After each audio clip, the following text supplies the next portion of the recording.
नमस्ते जी, स्वागत है आपका मेरे YouTube चैनल परीक्षा भक्ति सार में। शिव शंकर महादेव की जय। शिव जी की महिमा में उनके द्वारा विषपान करने की कथा अत्यंत लोकप्रिय और महत्वपूर्ण है। जिस समय देवता और असुर समुद्र मंथन कर रहे थे, उस समय कई रत्न उत्पन्न हुए। उन्हीं में हलाहल विष भी प्रकट हुआ। दसों दिशाएं और देवता उस विष की लपटों से जलने लगे। किसी को भी यह साहस नहीं हुआ कि उस विष को कौन ग्रहण करे। तब देवताओं ने मिलकर शिव जी से प्रार्थना की कि वे विष को शांत करें। शिव जी ने परिस्थिति समझकर इसे स्वीकार कर लिया। विष पीकर शिव शंकर जी ने पूरे संसार को बड़ी कृपा प्रदान की, वरना विष की लपटों में सब कुछ भस्म हो जाता। शिव जी में ही ऐसा सामर्थ्य था कि वो विष को पचा सके। विष मृत्यु का रूप है और शिव जी ने विष को पीकर महामृत्युंजय की उपाधि हासिल की और शिव जी देवाधिदेव महादेव कहलाए। विषपान करने पर शिव जी के शरीर से स्वर्णिम प्राण शक्ति की सुगंधी ही निकलती रही।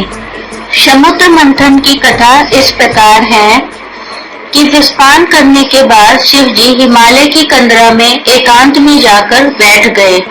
देवता उनकी स्तुति करना चाहते थे। उन्होंने देखा कि शिव जी हिमालय की गुफा में ध्यान मग्न हैं। देवता वहीं पहुंचे और उनकी प्रशंसा करने लगे। महाराज, आपने जैसा पराक्रम किया वैसा आज तक किसी ने नहीं किया। तो शिव जी ने उत्तर दिया कि मैंने विष पीकर कुछ भी विचित्र बात नहीं की। मेरी दृष्टि में बड़ा वही है जो इस संसार में भरे हुए विष को पचा सके।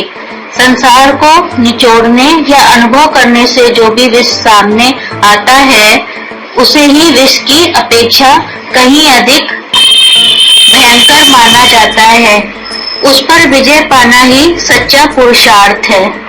एक प्राचीन कल्पना के अनुसार प्रत्येक मनुष्य एक समुद्र के समान है। वो अनंत और अपार है।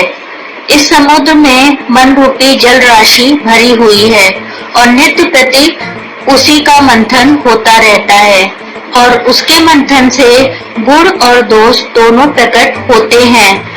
जो गुण है वो सत्य है और वह अमृत का रूप है, और जो दोष है वो असत्य है, जो विष का रूप है। इस विश्व का प्रत्येक प्राणी अग्नि और जल के संयोग से बना है।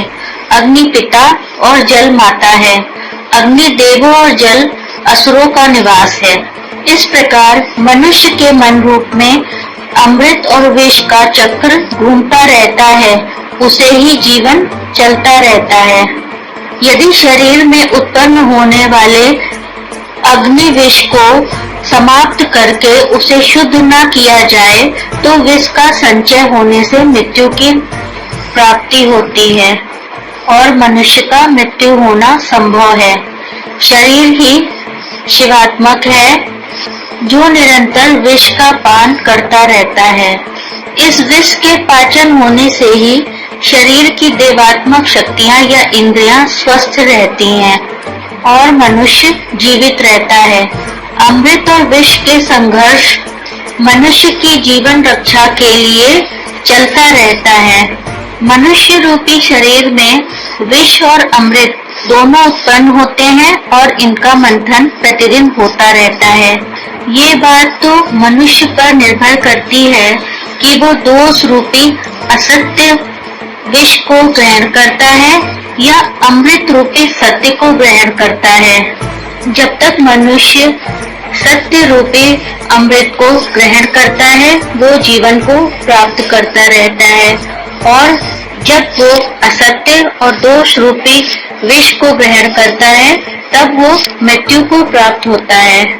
मनुष्य यदि चाहे तो वो दोष और असत्य रूपी विष को ग्रहण नहीं करे और सत्य रूपी अमृत को पीकर मृत्यु को परास्त कर सकता है। हर हर हर महादेव।